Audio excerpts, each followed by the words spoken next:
வணக்கம். மயானக்காளி யாரு, சுடுகாட்டு காளி யாரு, ரெண்டு காளிகளும் ஒன்று தானா, வேற வேறையா? இந்த காளிகளை பற்றி பேசுங்கன்னு சொல்லி கமெண்டில் கேட்டிருந்தாங்க.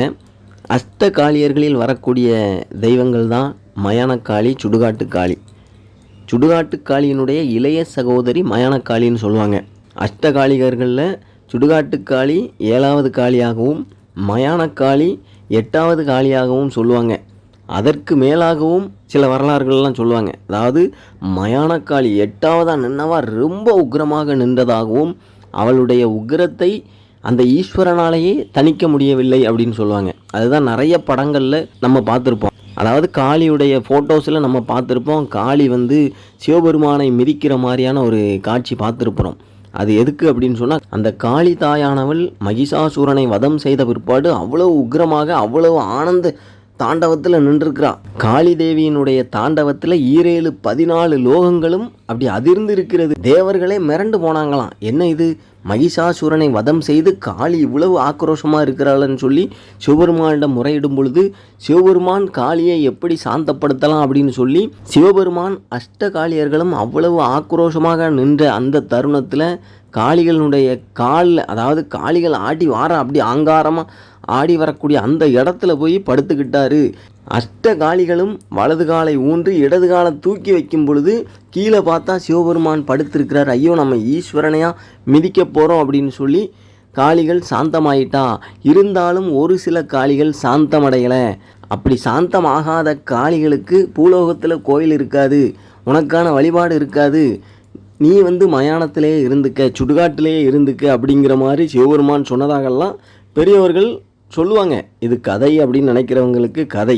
அதனால தான் அதிகமாக சுடுகாட்டு காளிக்கான வரலாற்று சிறப்பு மிக்க கோவில்கள், மயான காளிக்கான வரலாற்று சிறப்பு மிக்க கோவில் கபால காளி, ருத்ர காளி, ரத்த காளின்னு சொல்லி சில குறிப்பிட்ட காளிகளுக்கு வரலாற்று சிறப்பு மிக்க கோவில்கள், அதாவது 500 ஆண்டுகள் பழமை வாய்ந்தது, 400 300ன்னு சொல்லி 100 ஆண்டுகள் பழமையான கோயில்கள்னு சொல்லி குறிப்பிட்டு சொல்லும்படியாக எந்த கோயில்களுமே இருக்காது. காரணம் என்னன்னு கேட்டிங்கன்னா, அந்த ஈஸ்வரனே சமாதானப்படுத்துவதற்கு வந்தும் கூட இந்த காளி தெய்வங்கள் எல்லாம் சாந்தமடையவில்லை. சாந்தமானவர்கள் அந்த ஈஸ்வரனோடு ஞானமூர்த்தீஸ்வரர் சமேத முத்தாரம்மனாக நமக்கு குலசையில் அருள்வாளிக்கிறாங்க.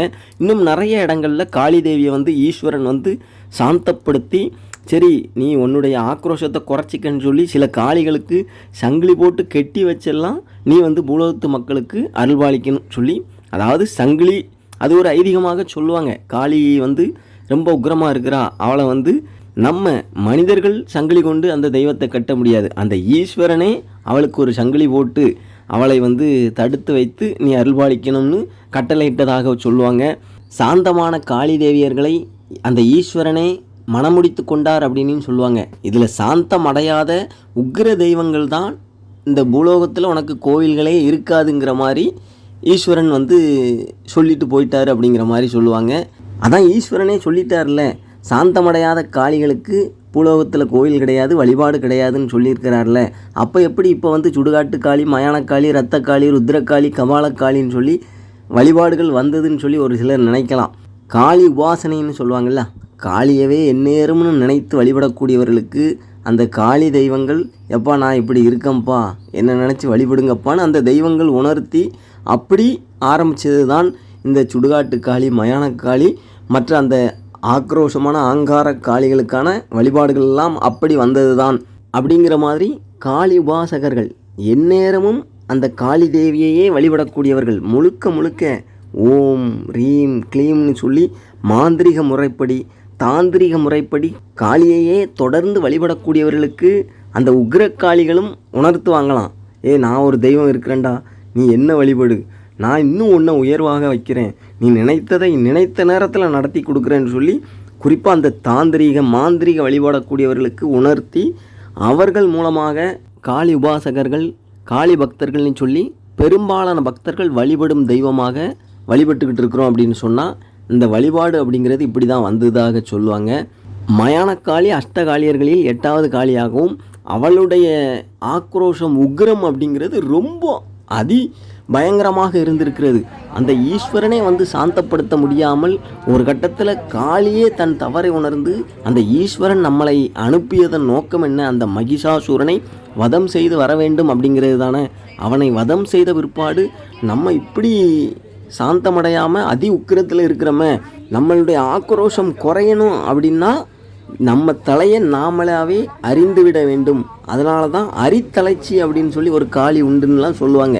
நம்ம நிறையா காளி படங்களில் பார்த்துருப்போம். காளி தேவியினுடைய தலை அந்த காளியுடைய கையில் இருந்தது போல் இருக்கும். அந்த தலையிலிருந்து பீறிட்டு வரக்கூடிய அந்த இரத்தம் சைடில் 2 தேவதைகள் நின்று அந்த இரத்தத்தை பருகுவது போல் காட்சி இருக்கும். அந்த தெய்வத்திற்கு பெயர் பார்த்திங்கன்னா அரித்தலைச்சி அப்படிங்கிற மாதிரி சொல்லுவாங்க. அதாவது ஹிந்திக்காரங்கள்லாம் பார்த்திங்கன்னா சின்ன மஸ்தா தேவி அப்படிங்கிற மாதிரிலாம் வழிபாடுகள் உண்டு. அஷ்ட காளியர்களுக்கும் பிறகும் வரலாறு அப்படிங்கிறது நிறைய பேர் சொல்லுவாங்க. அது அந்த காளி தேவியை பற்றியான வரலாற்று குறிப்புகளை வாசிக்கும் பொழுதும், காளிக்கான அந்த புஸ்தங்களை வாசித்தோம் அப்படின்னு சொன்னால் காளி தேவி பற்றி நிறைய விஷயங்கள் தெரிந்து கொள்ளலாம். நமக்கு ஒரு சில நண்பர்கள் காளி பக்தர்கள்லாம் சொன்ன விஷயங்களை உங்களோட பகிர்ந்து கொள்கிறேன். மற்றபடி மயானக்காளி சுடுகாட்டுக்காளி அப்படின்னா அக்கா தங்கச்சிங்க. சுடுகாட்டுக்காளியினுடைய இளைய சகோதரி தான் மயானக்காளி. இப்போ நிறைய பக்தர்கள் நம்ம குலசை தசரா பெரும் திருவிழாவில் மயானக்காளி சுடுகாட்டுக்காளிக்கெல்லாம் வேடம் அணிகிறார்கள். மயானக்காளிக்கு மை நிறத்திலும் நீல நிறத்திலும் பெரும்பாலான பக்தர்கள் வேடம் அணிகிறார்கள். சுடுகாட்டுக்காளிக்கு கருமை நிறத்திலும் சாம்பல் நிறத்திலும் நிறைய பக்தர்கள் வேடம் அணிகிறார்கள். சுடுகாட்டுக்காளி அப்படின்னாலே சுடுகாட்டை பிரதானமாக சொல்லுவாங்க. அதாவது சுட்டு எரிக்கக்கூடிய இடத்துல அவள் வசிப்பா, அவள் அங்கே இருப்பா, அவளுக்கான அழைப்பு அப்படிங்கிறது அங்கேருந்து அவளை அழைக்கலாம், வழிபடலாம் அப்படிங்கிற. அதாவது காளி வழிபாட்டில் தசராவில் நான் சொல்ல வரல. காளி வழிபாடு அப்படின்னு சொன்னால் சுடுகாட்டு காளியை சுடுகாட்டில் இருந்து அழைக்கலாம், உடனே ஓடி வருவா அப்படின்னு சொல்லுவாங்க. மயானக்காளி அப்படின்னு சொன்னால் மயானத்தில், அதாவது பிணங்களை இட்டு புதைக்கக்கூடிய இடம். அதிலேயே நிறையா குளறுபடி, மயானம் சுடுகாடு எல்லாம் ஒன்று தானப்பான்லாம் ஒரு சிலர் நினைப்பாங்க. அதாவது மயானம் அப்படிங்கிறது அந்த மைதானம் மாதிரி இருக்கக்கூடிய இடத்துல பிணங்களை குழி தோண்டி புதைக்கக்கூடிய இடம்தான் மயானம். அங்கே அந்த மயானக்காளிக்கான வழிபாடு செய்யக்கூடியவர்கள்லாம் அதுவும் அந்த எப்படி சொல்கிறது, இந்த தலைப்பிள்ளைன்னு சொல்லுவாங்க இல்லையா, அதை தலைப்பிள்ளை புதைச்ச இடத்துல தலைக்கு மேலே உட்காந்து தியானம் பண்ணுவாங்க அப்படின்லாம் சொல்லுவாங்க. இது மாந்திரிக வழிபாடு, தாந்திரிக வழிபாடு செய்யக்கூடியவர்கள் தான் அங்கே போய் வழிபாடு செய்வாங்க. தசரா திருவிழாவில் அது மாதிரிலாம் தயவு செய்து, அது குறிப்பாக முத்தாரம்மனுடைய மாலையை சுமந்து கொண்டு அங்கே சென்று வழிபடுவது அப்படிங்கிறது உகந்ததல்ல.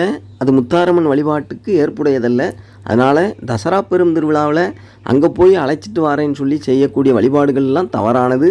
அப்படி செய்யாதீங்க. காளி வழிபாட்டில், அதாவது தனிப்பட்ட முறையில் செய்யக்கூடியது அது வேறு. தசரா பெரும் திருவிழாவில் சுடுகாட்டில் போய் அழைச்சிட்டு வரேன், மயானத்தில் போய் அழைச்சிட்டு வரேன், அல்லது அங்கே ஒரு பலி கொடுக்குறேன், தடியங்கவாக இருக்கட்டும், முட்டை எறிதல்னு சொல்லி எந்தவித தவறுகளையும் செய்யாதீங்க. வீட்டில் வைத்து அந்த தெய்வத்தை நினைத்து, மயானக்காளியை நினச்சி, சுடுகாட்டுக்காளியை நினச்சி நம்ம வீட்டில் இருந்தபடியே சிறப்பான முறையில் யார் வேண்டுமானாலும் வழிபடலாம். அவளை நம்பி வழிபடக்கூடியவர்களுக்கு நல்வாழ்வு கொடுக்கக்கூடிய அற்புத தெய்வம் காளி தெய்வம். நம்ம கூடவே இருந்து அருள்வாளிப்பா. நம்மளுடைய போக்களையும் வரத்தலையும் நல்லது கெட்டது அப்படின்னு சொல்லி நமக்கு அப்படி கண் முன்னாடி கொண்டு நிறுத்துவா. நமக்கு ஒரு சிறு தடங்கள், ஒரு சிறு இடைஞ்சல் வரப்போகுது அப்படின்னா கூட அதை முன்கூட்டியே உணர்த்தி அதிலிருந்து நம்மை பாதுகாத்து வழிநடத்தக்கூடிய அற்புத தெய்வம் காளி தெய்வம். அவளை முழு மனதோடு நம் இல்லத்தில் வைத்து வழிபடுவோம். அவளுடைய அருளை பரிபூர்ணமாக பெறுவோம். நன்றி, வணக்கம். இனிய தமிழோடு உங்கள் சிவா.